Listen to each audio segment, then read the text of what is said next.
Only క్రిస్టియానిటీలోనే లైంగిక వేధింపులు ఎందుకు ఎక్కువ ఉన్నాయనంటే అక్కడ ఫిజికల్గా అంటే పాస్టర్కి వాళ్ళ మత బోధకుడికి విశ్వాసులకి మధ్య ఫిజికల్ కాంటాక్ట్ అనేది ఎక్కువ ఉంటుంది. మీరు ఒక స్వామీజీని తీసుకోండి, కొంతమందిని స్వామీజీని మనం అంటే వాళ్ళ నియమాలు నిష్ట ఆచారాల ప్రకారం మనం సాంప్రదాయం ప్రకారం తాకకూడదు, విడిగా ఉండి నమస్కారం చేసుకోవాలి. కానీ పాస్టర్కి అలా ఉండదు. వీడు వెళ్ళి ఆమె చేయబెడతాడు, ఆమె వెళ్ళి ఆయన పాదాలు పట్టుకునేది, వీడు ఏకాంత ప్రార్థనలకు ఇంటికి వెళ్తాడు. యవనస్తుల కూడికలు పెట్టి ఓన్లీ లేడీస్కి మాత్రం స్త్రీల కూడికలని సెపరేట్ పెడతాడు. స్త్రీల కూడికలు సెపరేట్ పెట్టినప్పుడు అందులో స్త్రీ మాత్రమే బోధిస్తుందా, పాస్టర్ పెళ్ళంగానే ఉంటుందా అంటే లేదు, పాస్టర్ ఉంటాడు, స్త్రీల కూడికలు సెపరేట్ పెడతాడు. రాత్రి అంతా దేవుడితో ఒక రాత్రిని పెడతాడు. మీరు రాత్రి అంతా స్త్రీలతో కూడికలు పెట్టి ఏకాంత ప్రార్థనలు పెడితే ఏమైంది చెప్పండి? అక్కడ జరగటానికి ఆ స్పేసు అందరూ కూడా దైవాన్ని ఆరాధించడంలో మునిగి తేలుతారు కదా, ప్రార్థనలలో ఉంటారు కదా, మీరు ఎందుకు అంత ఆ మైండ్ సెట్ తోటి ఆలోచిస్తారు?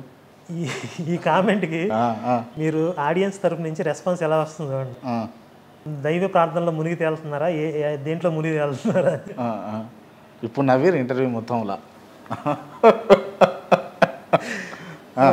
మీరు ఏమైతుంది కదా జోకేశారు. ఇప్పుడు మీరు ఏమవుతుంది అనుకుంటారు మరి?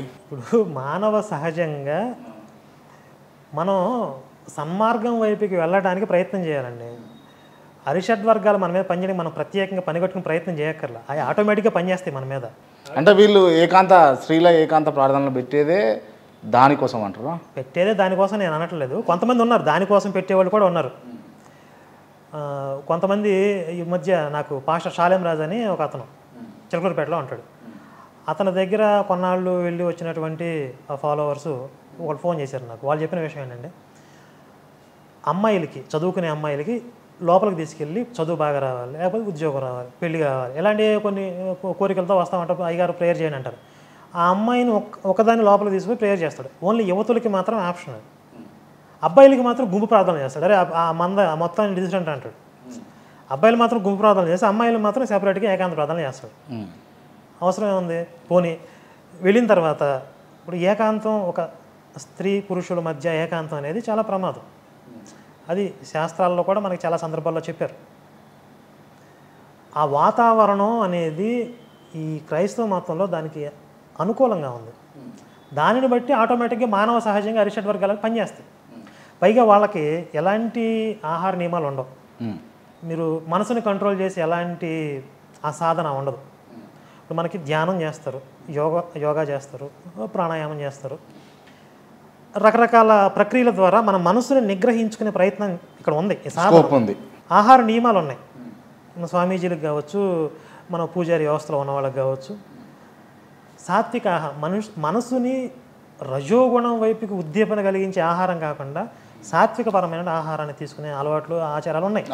కాబట్టి మన వాళ్ళు కంట్రోల్లో ఉండడానికి అవకాశం ఉండదు. అక్కడ ఆహార నియమాలు లేవు, మనసును నిగ్రహించే ప్రయత్నాలు లేవు. ఆడామగ మధ్య ఏకాంతపరమైనటువంటి ఆ వాతావరణం, అనుకూల వాతావరణం, ఫిజికల్ కాంటాక్ట్, ఇవన్నీ అంటే మీరు తీసుకొస్తున్నటువంటి ఏమైతే ఉన్నాయో, అంటే కొంచెం ప్రలోభాలకు గురయ్యే అవకాశాలు ఉన్న నియమాలు ఉన్నాయో, వాటిని తీసేస్తే మీరు సాటిస్ఫైడ్గా ఉంటారా? క్రిస్టియన్స్ని కాపాడినట్టు అని. అదొకటే కాదు కదా, మీరైతే నిజాలు చెప్తారు కాబట్టి నేను ఈ ప్రశ్న అడుగుతా ఉన్నా. స్త్రీల కూడిక పేరుతోటి స్త్రీలను వంచిస్తుర్రా? కరుణాకర్ వీడియో మీ ఇద్దరు మాట్లాడింది చూశాను, నాకు బాధేసింది. ఇప్పుడు స్త్రీలను వంచేసే వాళ్ళు అన్ని చోట్ల ఉన్నారు, ప్రతి చోట ఉన్నారు.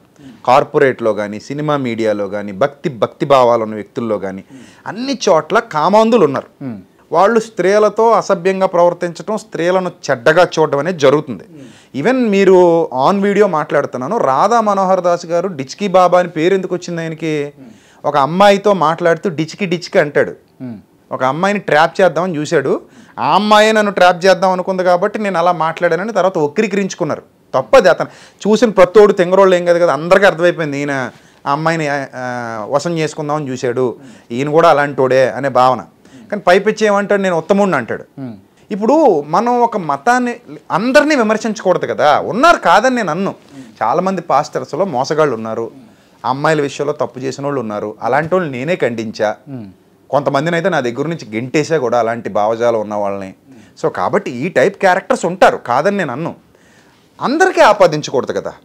ఇప్పుడు ఎవడో ఒకడు తప్పు చేశాడని మొత్తం హిందువులను అనడం ఎంత తప్పు, ఎవడో ఒకడు తప్పు చేసే మొత్తం క్రైస్తవులను అనడం ఎంత తప్పు.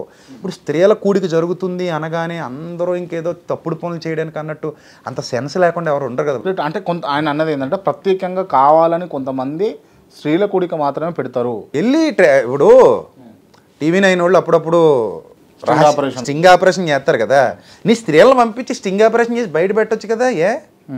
నీకు అంత క్లియర్ ఇన్ఫర్మేషన్ ఉన్నప్పుడు పో వెళ్ళి చెయ్యి, స్టింగ్ ఆపరేషన్ చేసి బయట పెట్టు, అంతే కదా. మరి అసలు జరుగుతుందా క్రిస్టియానిటీలో ఈ తంతు వ్యవహారం? అది వట్టిదే. అది కొన్ని చోట్ల ఎవరో ఒకళ్ళు ఉంటారు, అందరితో చేసేయడానికి అందరంత తెంగరోళ్ళు కాదు కదా.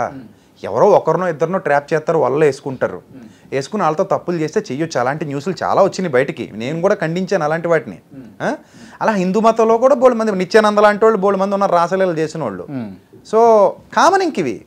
అది ఆ భక్తురాలికి బుద్ధి ఉండాలి, వీడు నన్ను ఎలా చూస్తున్నాడు, అసలు నేను ఎందుకు వచ్చాను ఇక్కడికి. అంటే పాస్టర్లో తప్పు ఉందని అంటారా? పాస్టర్లో తప్పు ఉండదు, భక్తులదే తప్పు అంటారు. చేసేవాడు మోసగాడు, దుర్మార్గుడు, వాడు దొంగాడు, పాస్టర్ కూడా కాదు. Is not a pastor. మీరు పాస్టర్ అనొద్దండి, అది పాస్టర్ కూడా కాదు, దొంగాడు. వాడికున్న స్వభావం కుక్క స్వభావం అది. ఈ అమ్మాయి తెలుసుకోవాలంటున్నాను, ఇడు కుక్క కదా, ఇడు బిహేవియర్ ఇలా ఉంది కదా అని ముందే తెలుసుకుని అవాయిడ్ చేస్తే మంచిది. ఈ అమ్మాయి కూడా లొంగిపోయిందంటే వాళ్ళిద్దరు కలిసి తప్పు చేస్తుంటే అందరికీ అవమానం, వాడు వశం చేసుకుంటే క్రిస్టియానిటీకి అవమానం అని అనడానికి లేదంటాను. ఎందుకంటే he is not a real Christian.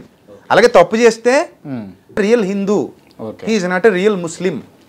అది మొత్తం ఇస్లాం అనొద్దు, మొత్తం హిందూ మతాన్ని అనొద్దు, మొత్తం క్రిస్టియన్స్ అని అనొద్దు.